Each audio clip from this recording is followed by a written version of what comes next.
Olá a todos que estão me assistindo pela internet agora. Eu tive que sair, tive que terminar a palestra na Associação Espírita Célia Xavier, a viva voz, porque a bateria dos microfones descarregou. E então a gente não pôde concluir na transmissão. A nossa solução para o problema é que eu vou passar agora o finalzinho do estudo para que ninguém fique prejudicado. Eu agradeço a todos os que estavam presentes. Pensei em vocês, lembrei de vocês, mas tivemos que tomar uma decisão para não prejudicar os dois grupos. Bom, estávamos falando, a nossa proposta de estudo é tratar de um texto que está no Evangelho segundo o Espiritismo e que se chama Fé e Caridade, que foi ditada por um espírito protetor em Cracóvia, que é uma cidade que fica na Polônia, e à época, apesar da Polônia ser parte de um dos impérios europeus, se a memória não me falha, era o Império Austro-Húngaro, e depois os alemães passaram a tomar conta daquela região.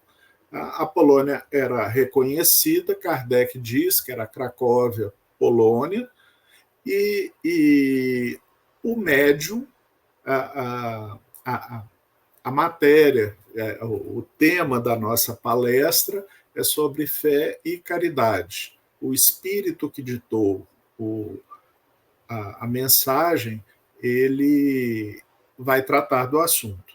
Para analisar a mensagem do espírito, nós vimos então os 4 sentidos gregos que foram traduzidos para o latim através da palavra caritas, tá? Que foi traduzida para o português como caridade.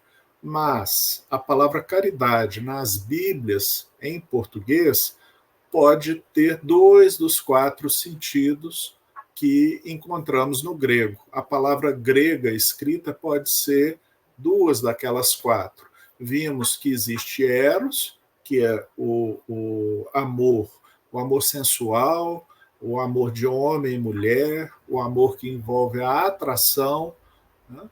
Vimos que existe, além do eros, o filia, que é o amor familiar, é o amor de pais pelos filhos, entre irmãos, que de uma certa forma não mede a necessidade de sacrifício para cuidar daquelas pessoas que são amadas. Vimos que existe um amor chamado escorge, mas essa palavra não aparece na Bíblia, e vimos que existe o amor chamado ágape, que é o que mais aparece na Bíblia, e trata de um amor incondicional, de um amor que a gente teria pelas pessoas por serem pessoas. É isso que levou um estudioso a dizer que Jesus é o homem que trata a todos como pessoas. Ele não distingue se a pessoa é rica, se é pobre, se é doente, se é sã, tá? No sentido de só lidar com um determinado segmento, se é da sua própria etnia, se é de etnia diversa. E Jesus, a mensagem de Jesus, o cristianismo, ele convida a nós a tratar a todos como pessoas, como ágape. Um dos exemplos, uma das coisas que eram feitas pelos primeiros cristãos era uma refeição comunal, em que os membros da igreja se assentavam e almoçavam juntos, por exemplo, faziam juntos uma refeição. E no caso da comunidade de Corinto, não importava se a origem cultural do membro era grega, se ele era de origem judaica, se ele era de origem romana, todos, e não importava o cargo ou o lugar que essa pessoa ocupava, todos se assentavam juntos e comiam juntos e conversavam entre si. Todos se tratavam como pessoas. Essa é a proposta de Jesus, e é claro que todos nós temos a nossa história e as nossas limitações. Portanto, aconteciam problemas na refeição comunal da comunidade de Corinto. E vimos também no estudo, até o presente momento, o capítulo 13 da primeira carta, da primeira epístola que Paulo escreveu à comunidade de Corinto. Nessa epístola, ele está tratando de alguns problemas que foram levados a ele e que prejudicavam o andamento da comunidade cristã de Corinto. Então, algumas questões se abriam. Uma delas é se o estudo deveria ser mais intelectualizado, como um divulgador do cristianismo chamado Apolo, tá, que foi à comunidade de Corinto divulgar o cristianismo. Ele propunha, porque ele era de origem da região do Egito. Tá? Lá é onde existia Alexandria, e com certeza ele havia aprendido filosofia. Então ele conseguia tratar das ligações entre a filosofia e o cristianismo naquela época, coisa que Paulo não fazia. E foi Paulo quem instruiu a comunidade de Corinto. Tá? E as pessoas começaram a tomar partido. Eu gosto mais de Paulo. O outro, não, eu gosto mais de Apolo. E isso começou, a princípio, como um gosto pessoal, e isso começou a partidarizar os membros da comunidade, e na hora de tomar decisões que afetavam a comunidade como um todo, isso começou a dividir as pessoas. Então, Paulo escreve para que as pessoas não entrem nesse debate e reconheçam naquilo que ele ensinou para elas a tentativa de passar a mensagem de Jesus, que ele certamente estava mais próximo por ter convivido com os apóstolos, e até mesmo por ter perseguido a Jesus e por ter encontrado com Jesus.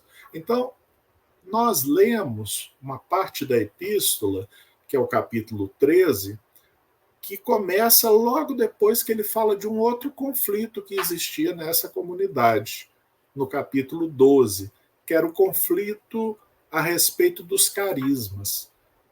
Todos nós sabemos que a mediunidade é algo que não depende da nossa cultura. A mediunidade, a capacidade de entrar em contato com espíritos superiores e inferiores, é algo do ser humano. E ela aparece nas diversas culturas de diversas formas.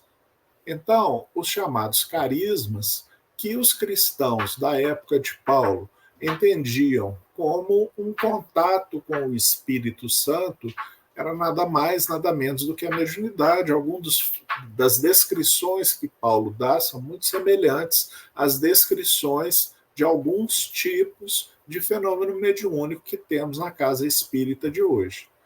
E também existia uma disputa entre os membros da comunidade sobre qual seria mais importante, o que deveria ser mais ouvido, o que deveria ter mais valor.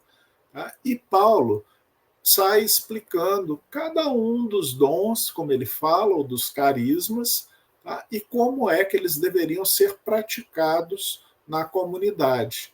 Então, ele explica, no caso, por exemplo, o dom das línguas, em que algumas pessoas entravam em transe e começavam a falar uma língua desconhecida, tá? Que ninguém conhecia.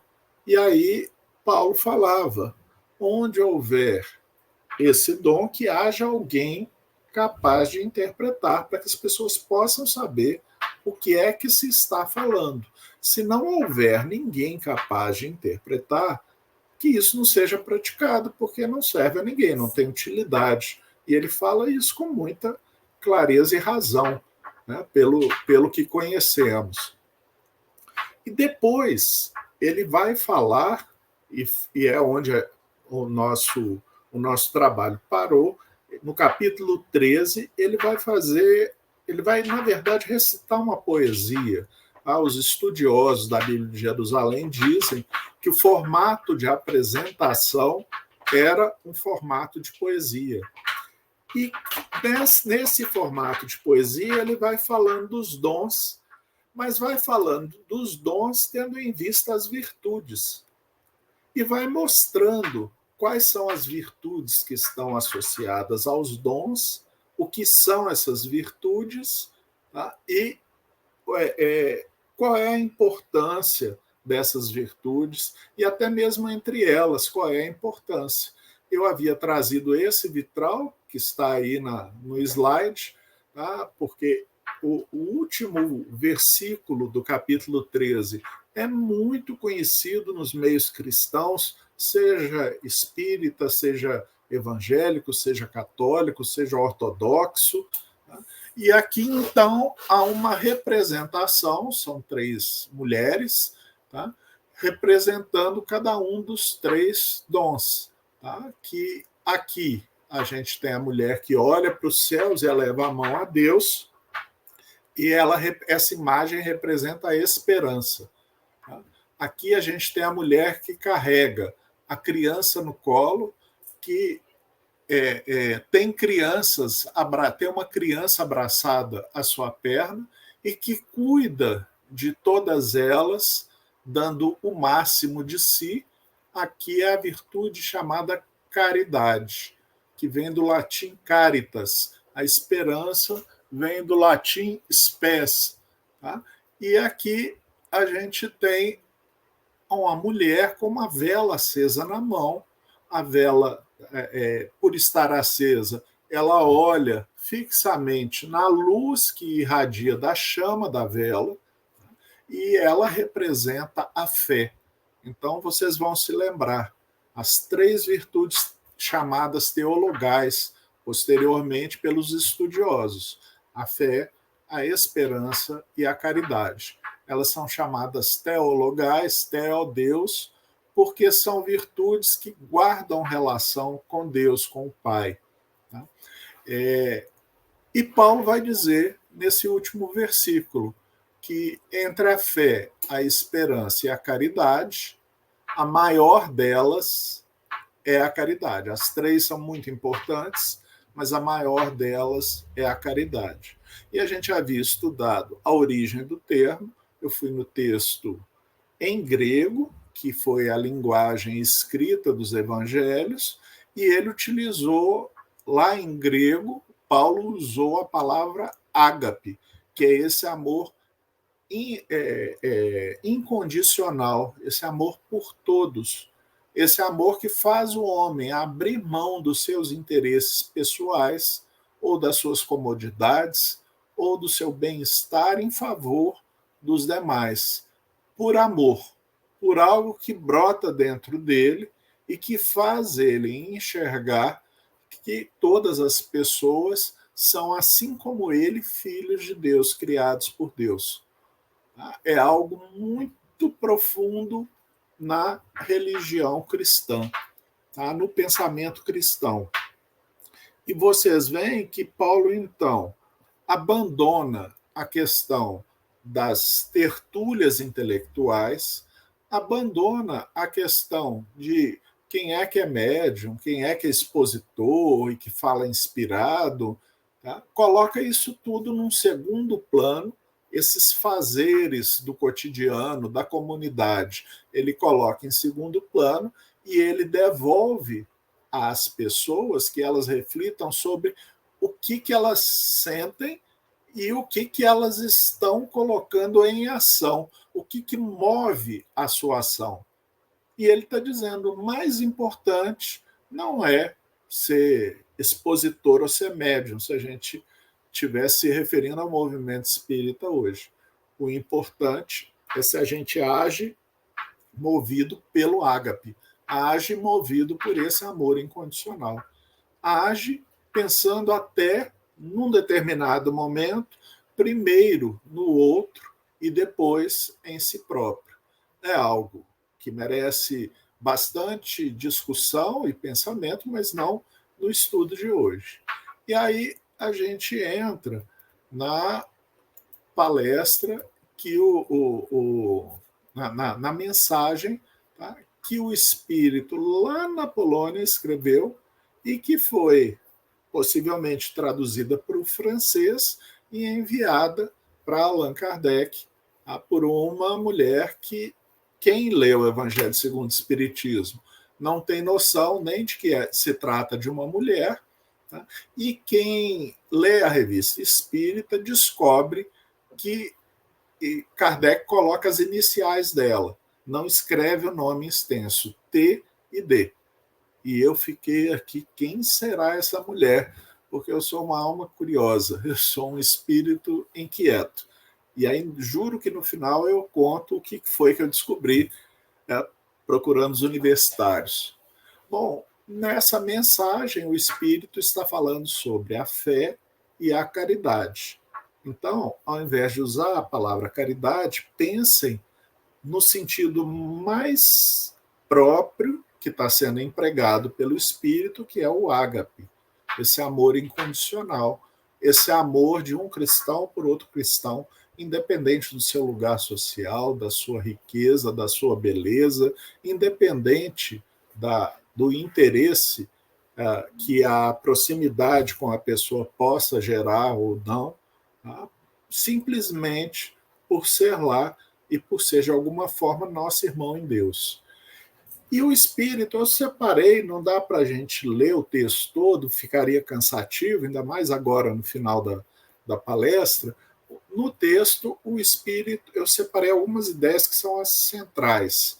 Tá? E o que o Espírito está dizendo, ele concorda com Paulo que o ágape é mais importante do que a fides e do que a spes, do que a esperança e do que a fé. Tá? Mas ele tem uma visão pessoal sobre esse ágape. Tá? Ele diz: a caridade sem fé não basta para manter os homens, para manter entre os homens uma ordem social capaz de os tornar felizes. O que ele está falando quando ele diz isso? É que eu posso ter ágape, sentir a todos como irmãos e não saber o que fazer ou como agir para que todos possam ter vida digna. Kardec trata muito disso em o Evangelho segundo o Espiritismo e nas Leis Morais, a parte terceira do seu Livro dos Espíritos. Ele diz que nós, homens, encarnamos e uma de nossas missões, uma de nossas ocupações deve ser melhorar as instituições pelas quais passamos, as formas de governo que estão em curso, as decisões e leis, tá, que possibilitam a melhora da qualidade de vida das pessoas que vivem sob a ação dessas leis e dessas determinações. Ele, de uma certa forma, considera importante a ação política, não no sentido de política partidária, como algumas pessoas leem em Kardec, mas no sentido da gente ter valores e saber expressar e saber pleitear o que a gente espera de melhor para a sociedade. E quando ele fala disso, ele fala também do trabalho que a gente faz nos centros espíritas. No Célia Xavier, tínhamos um companheiro muito respeitado, que era Isnar Machado Enes, que ele, percebendo as dificuldades da comunidade na qual a gente estava inserido e percebendo que o Estado não dava atenção nos anos 80, tá? Ele se lançou junto com outras lideranças a desenvolver o Lar Espírita Esperança, que ia dar o ensino anterior ao ensino fundamental. Tá? É o que a gente chamava de creche, tá? É a educação infantil, como é chamada nos dias de hoje pelo legislador. E queria que essa educação infantil fosse dada às pessoas que não tinham acesso à educação infantil, porque muitas das famílias eram famílias formadas apenas pela mãe e os filhos, o companheiro os abandonava quando não tinha condição de sustentá-los ou quando fazia uso de álcool, de drogas, tá? Ou quando queria cuidar apenas dos seus próprios interesses e não se atribuía o papel de pai, e a mãe precisava trabalhar para poder cuidar dos filhos. E ela não tinha onde deixar as crianças. Então, oferecer esse tipo de serviço, na época, era fazer aquilo que o governo não fazia. Até hoje, o governo não faz em escala suficiente. Há muitas crianças que não frequentam a educação infantil e que estão nas favelas sendo cuidadas da mesma forma que eram cuidadas à nossa época, ou por uma vizinha que recebia os filhos das vizinhas, e certamente numa condição pior, tá? Ou como costumava acontecer muito, a irmã mais velha cuidava das irmãs mais jovens. Tá? Então, era uma criança cuidando de bebês, às vezes.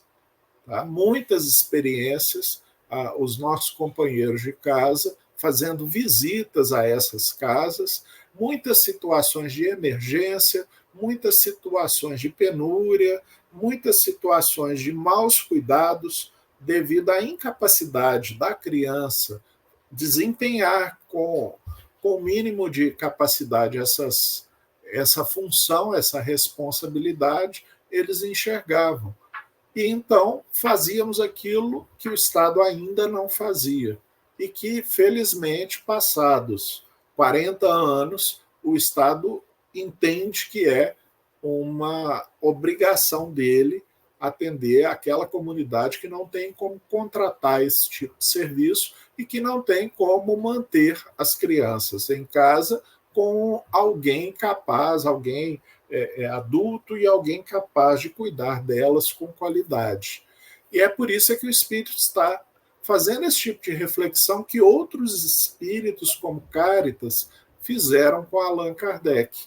Tá? Eu posso estar cheio de boas intenções, eu posso me sentir tocado pelas necessidades do outro, mas o que ele chama aqui de fé, eu preciso ter uma crença cheia de convicção, capaz de enfrentar a razão e com conhecimento suficiente para desenvolver uma ordem social, tá? Uma divisão de trabalhos e de recursos dentro da sociedade que permita que as pessoas possam ser felizes.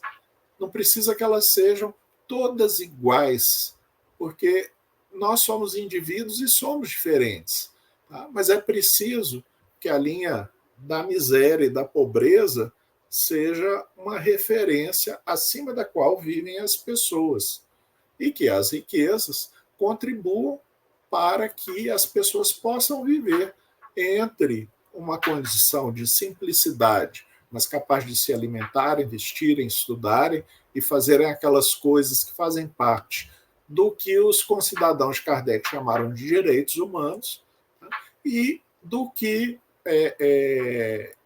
as pessoas que se desenvolvem na sociedade, que passam a ter acesso a muito recurso, que elas possam usar esse recurso não apenas para si, mas que possam se engajar em trabalhos, em atuações que venham a assegurar essa condição de bem-estar dentro da sociedade em que a gente vive.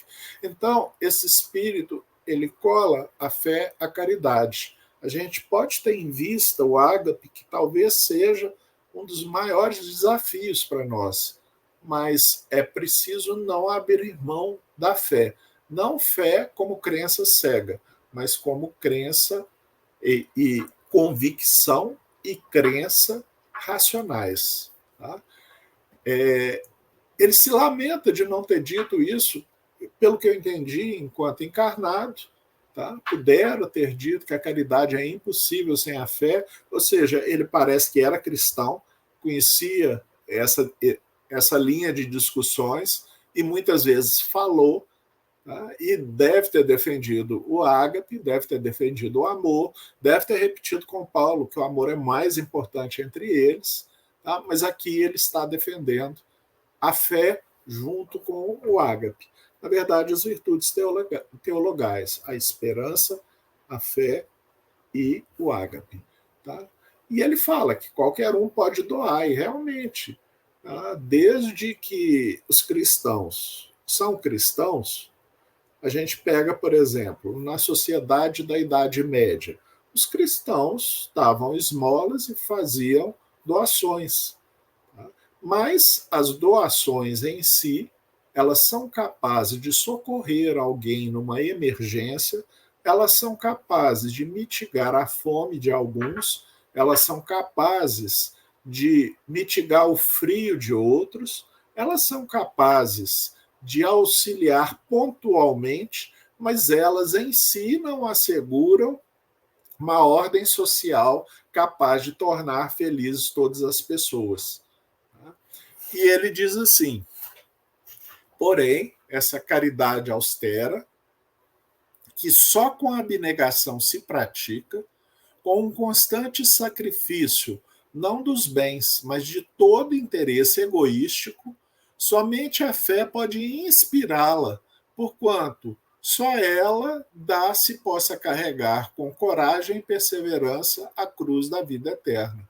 Se eu sou uma pessoa que acredita que eu sou um organismo biológico, que a minha vida termina com a morte, boa parte dos filósofos que analisaram essa questão, eles chegaram à mesma conclusão. Se eu estou vivendo uma vida miserável, por que não dar fim à vida? Se eu sou só esse organismo biológico. Se eu fui criado como um organismo biológico e não tenho um sentido de vida, tá? Eu sou obrigado a construir esse sentido de vida para mim. Se não existe um sentido de vida, tá? Por que eu deveria abrir mão das coisas que são do meu interesse, das coisas que me dão prazer, das coisas que me dão alegria, diferente de felicidade, em função de outros? O materialismo, de alguma forma, ele pode ser associado ao egoísmo, ao individualismo, a um individualismo cego às necessidades dos outros. À medida em que sabemos que somos espíritos imortais, que essa é uma das muitas existências que temos, que aquilo que somos, continuamos a sê-lo depois de desencarnados, perde o sentido todo o raciocínio que vem sendo feito até então.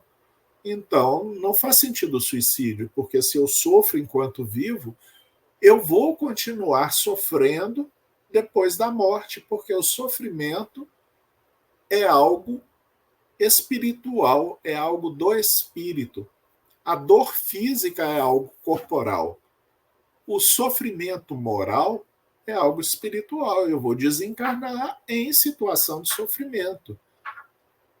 Se eu não ajudo os outros, eu vou desencarnar e enxergar todo o sofrimento das outras pessoas na Terra.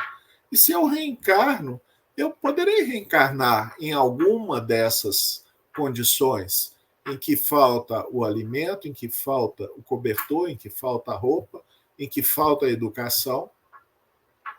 Então, a reencarnação, a vida após a morte, esses elementos da fé espírita, do conhecimento espírita, eles dão propósito ao ágape.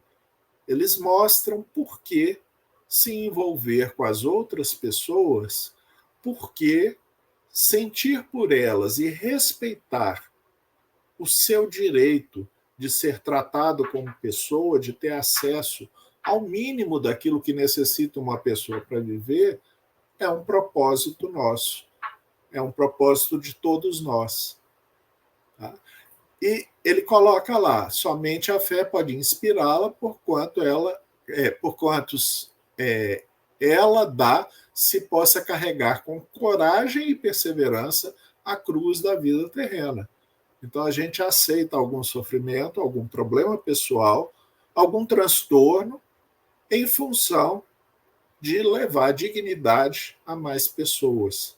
E ele diz assim: inútil ocupar-se unicamente com a própria felicidade, que é o que uma sociedade individualista e uma sociedade que valoriza os homens pela sua capacidade de consumo nos faz acreditar. A gente admira aquelas pessoas que têm um carrão, que têm um iate, que podem viajar todos os anos para o exterior, aquelas pessoas que a gente diz assim, venceu na vida. Mas para nós cristãos, vencer na vida é mais do que ter atingido uma condição financeira confortável. Vencer na vida é ter conseguido avançar nesse nosso propósito de cuidar da nossa alma, de cuidar dos nossos valores, de cuidar da nossa visão do outro, de superar as nossas limitações, de combater a nossa ignorância. Continuando, o Espírito continua dizendo que o aperfeiçoamento moral que mais facilmente se adquire com o auxílio dos órgãos físicos e do mundo material. Então, olha, uma pessoa ligada à igreja, ele está mostrando, na Polônia, não teve contato com Allan Kardec a princípio, não teve contato com a sociedade parisiense, os poloneses tiveram contato com os espíritos e ficaram sabendo que existia um grupo que estudava, que pesquisava e começaram a trocar correspondência com os espíritas franceses. Ele está mostrando qual o sentido da reencarnação. Até hoje, as pessoas que não conhecem a reencarnação nos perguntam a nós espíritas por que é que vocês creem na reencarnação e qual é o sentido da reencarnação. Então, aqueles que não chegam na questão com preconceito, tá, começam a tentar compreender a dinâmica de uma vida imortal que passa por elos de encarnações. E o espírito já coloca ali, tá, que, olha, se a gente esquece do passado e reencarna, a gente vai estar diante de novas provas, a gente vai estar diante de novos aprendizados e a gente pode crescer mais depressa. Porque sem conhecer aquilo que fomos no passado, nós somos colocados diante dos nossos próprios impulsos e sem esse conhecimento racional adquirido no passado e sem também os ódios desenvolvidos no passado, os preconceitos desenvolvidos no passado, a gente pode enxergar a sociedade, as pessoas, de forma diferente e, diante das provas, a gente é chamado a reagir segundo os novos princípios dos quais tivemos acesso. Tá? Ele faz também uma imagem de que os cristãos antigamente eram chamados a oferecer a vida em nome do cristianismo. Tá? Ele está lembrando das perseguições que alguns imperadores romanos fizeram contra os cristãos, que terminaram muitas vezes em martírio nas arenas, em assassinato, em colocar a pessoa, amarrar seu corpo num poste na rua e atear fogo, para que o fogo no corpo da pessoa pudesse iluminar as vias das cidades romanas. Todo tipo de crueldade foi feito com eles. E o Espírito nos lembra, nós não estamos mais nessa época. Não é isso que é pedido a nós.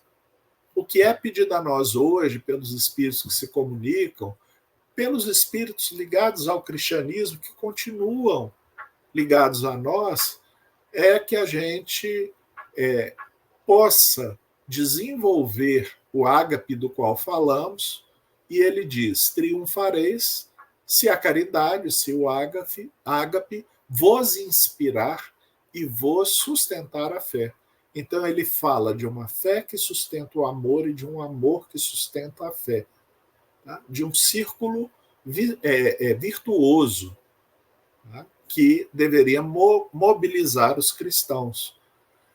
Isso é um tema extremamente contemporâneo nos dias de hoje, porque muitos espíritas, influenciados por discursos políticos completamente estranhos ao espiritismo, enxergam algumas das ações que a gente faz como ações sem sentido. Por exemplo, visitar os presidiários. Eu ouvi da boca de espíritas que esse trabalho que a gente faz como espíritas desde o tempo de Amália Domingos Soler, desde a Espanha espírita do século XIX, contemporânea a Kardec, contemporânea um pouco posterior a Kardec, tá? Que isso é algo sem sentido, porque ele enxerga os presidiários como bandidos. Ele põe uma marca nessas pessoas de que eles são bandidos e, portanto, são incapazes de se modificarem. Mas nós, espíritas, os enxergamos como pessoas. Pessoas que estão fazendo coisas lamentáveis, mas que precisam ter o contato de pessoas que possam explicar para elas que aquilo que elas fazem é um equívoco, que possam mostrar para elas que a gente pode sacrificar algumas horas do nosso descanso em favor delas, que possam sentir que existe um mundo muito diferente daquele mundo que elas viveram, que elas vivenciaram mais do que viveram, e que as ajudou a formar uma visão equivocada de como é que elas devem agir. Tiago, o maior, uma vez perguntou para Pedro: por que é que você anda com os fariseus, se o mestre os fustigava tanto? E Pedro fala: se eu não conversar com os fariseus, quem é que vai conversar com eles sobre o cristianismo? Percebe? Bom, então, essa mensagem foi ditada em 1861, ano em que Kardec estava publicando o Evangelho segundo o Espiritismo, tá? Está no capítulo 11, Amar o Próximo como a Si Mesmo. E aí eu pergunto, quem foi a correspondente que enviou isso para a França? Que botou no correio, deve ter ido a cavalo, por diligência, talvez por trem, não sei, não conheço tão bem assim a época de Kardec, tá? Mas quem é que fez chegar essa palavra espiritual à mão de Allan Kardec? Então, eu perguntei aos universitários, né, eu perguntei meus amigos que estão estudando a correspondência de Kardec, que foi resgatada recentemente e que está sendo transcrita primeiro, porque é tudo escrito à mão, datilografado em francês e traduzido e revisto em português. E o resultado do trabalho vem saindo na Universidade Federal de Juiz de Fora, tá? Que abriu um espaço para hospedar as cartas de Allan Kardec, tá? Para hospedar todo esse acervo que vem sendo recuperado e que vem se tornando acessível a nós espíritas que falamos o português. Tá? Então, eles encontraram uma carta ou uma mensagem. Kardec, quando recebia a correspondência de fora, ele escrevia o nome de quem enviou no papel para poder descartar no envelope e para poder arquivar aquela correspondência que, por esses cuidados, chegou até nós nos dias de hoje. Tá? E ele escreveu o nome completo nas margens. As coisas que ele queria que fosse escrito e enviado, ele às vezes ditava para o seu secretário, que transformava em texto, tá? E ele também registrava para quem iria ser enviado, e aí o secretário passava limpo, tá? E enviava a carta. Tá? Eu não sei com muitos detalhes, mas à época tudo era escrito a pena e ao lápis, com o uso do lápis. Né? Então, TD é a senhora Thérèse Dimdovix. Tá? Thérèse eu estou falando a francesa, Dimdovix. E fazendo uma pesquisa inicial, aquela pesquisa assim, a gente foi no Google, na Wikipédia, tá? Foi pegar dados gerais, eles encontraram que possivelmente Thérèse de Midovix foi a senhora Isidora de Midovica, né, quando a mulher assume o nome do marido. E Isidor de Midovica era o vice-presidente do Tribunal de Apelação da WMK, tá, que era o Tribunal de Apelação da Cidade Livre de Cracóvia. Ela era, assim como ele, ativista nacional, e ela se tornou prisioneira de Estado em 1864, tá? Quando, ele se tornou prisioneiro de Estado em 1864, quando Kardec publicava o Evangelho segundo o Espiritismo e as mensagens que a esposa havia mandado para ele, cujo retrato podemos ver no Museu Nacional Digital de Varsóvia. Então a gente pode ver o Isidor, marido da Thérèse. Tá? Ela nasceu em Wronska, ou Wronskic, nasceu em 1867, desencarnou pouco depois da prisão do marido, era escritora e participou da atividade clandestina de independência e, portanto, foi presa também em 64. Sabia, eu estava com isso na cabeça. O que indiretamente contribuiu para sua morte em 65. Isso, claro, segundo as informações da Wikipédia, é o que eles me mandaram. E me mandaram também, eu quero compartilhar com vocês para a gente encerrar, tá, esse manuscrito da Thérèse de Midovica, escrita Kardec. Aqui a gente tem o de Midovica, escrito por Kardec nas margens, identificando o autor desse manuscrito aqui. Vocês vão me perdoar, está escrito à mão, está escrito em francês, eu não vou conseguir ler, não vou conseguir traduzir agora. Eu aguardo o trabalho dos pesquisadores que estão trabalhando com essa finalidade, mas queria mostrar para vocês o documento que nos permite identificar quem foi que teve todo o cuidado com essa comunicação e fez a comunicação chegar a nós nos dias de hoje.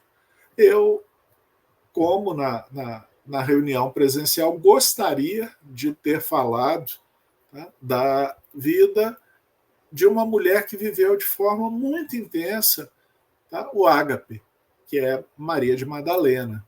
Tá? Não vai dar tempo, eu estou fazendo finalmente, acabei até me estendendo demais, tá? Essa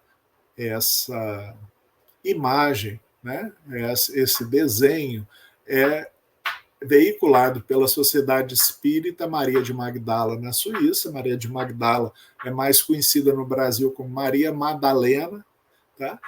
E ela foi considerada, na década passada, pelo Vaticano, como Apóstola Apostolorum.